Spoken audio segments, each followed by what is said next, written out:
Now the two angels came to Sodom in the evening, and Lot was sitting in the gate of Sodom.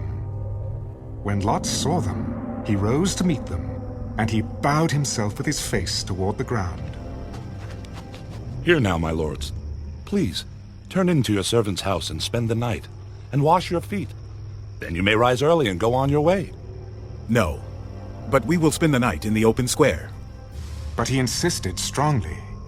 So they turned into him and entered his house. Then he made them a feast and baked unleavened bread, and they ate. Now before they lay down, the men of the city, the men of Sodom, both old and young, all the people from every quarter, surrounded the house, and they called to Lot. Where are the men who came to you tonight? Bring them out to us, that we may know them carnally. So Lot went out to them through the doorway, shut the door behind him, and said, Please, my brethren, do not do so wickedly. See now, I have two daughters who have not known a man. Please, let me bring them out to you, and you may do to them as you wish.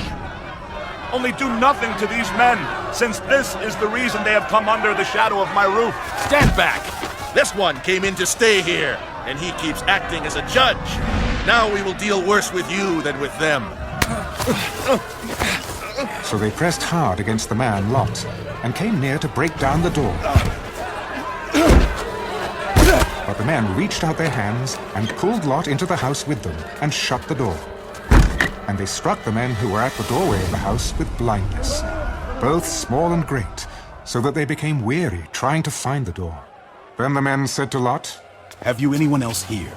Son-in-law, your sons, your daughters, and whomever you have in the city. Take them out of this place, for we will destroy this place, because the outcry against them has grown great before the face of the Lord, and the Lord has sent us to destroy it.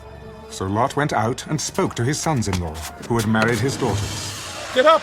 Get out of this place! For the Lord will destroy this city! But to his sons-in-law he seemed to be joking. When the morning dawned, the angels urged Lot to hurry. Arise, take your wife and your two daughters who are here, lest you be consumed in the punishment of the city. And while he lingered, the men took hold of his hand, his wife's hand, and the hands of his two daughters, the Lord being merciful to him, and they brought him out and set him outside the city. So it came to pass, when they had brought them outside, that he said, Escape for your life. Do not look behind you, nor stay anywhere in the plain. Escape to the mountains, lest you be destroyed. Please, no, my lords. Indeed now, your servant has found favor in your sight, and you have increased your mercy which you have shown me by saving my life. But I cannot escape to the mountains, lest some evil overtake me and I die. See now, this city is near enough to flee to, and it is a little one. Please, let me escape there. Is it not a little one? And my soul shall live. See, I have favored you concerning this thing also, in that I will not overthrow this city for which you have spoken. Hurry, escape there, for I cannot do anything until you arrive there.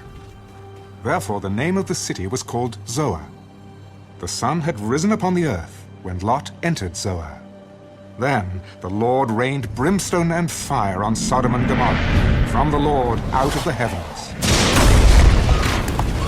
So he overthrew those cities, all the plain, all the inhabitants of the cities, and what grew on the ground.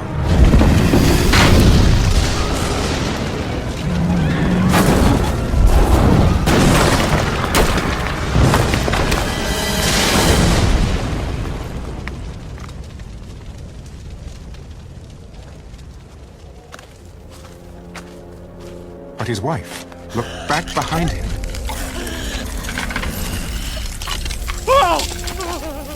And she became a pillar of salt.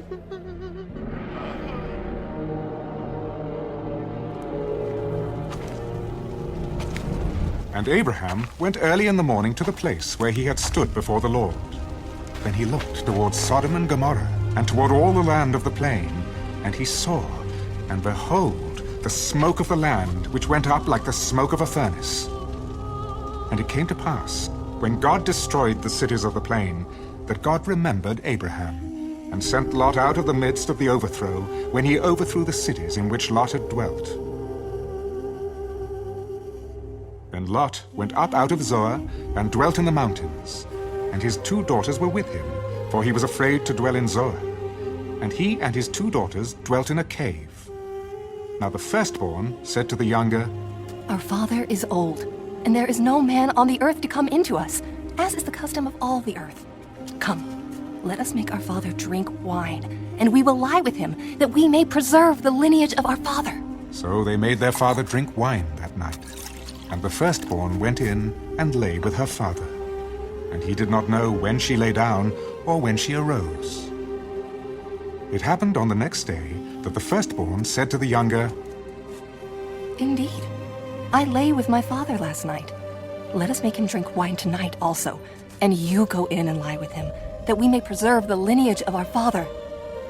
Then they made their father drink wine that night also.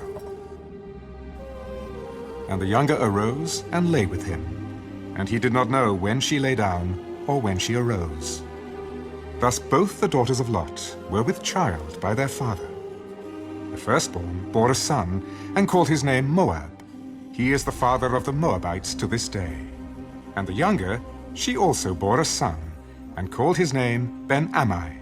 He is the father of the people of Ammon to this day.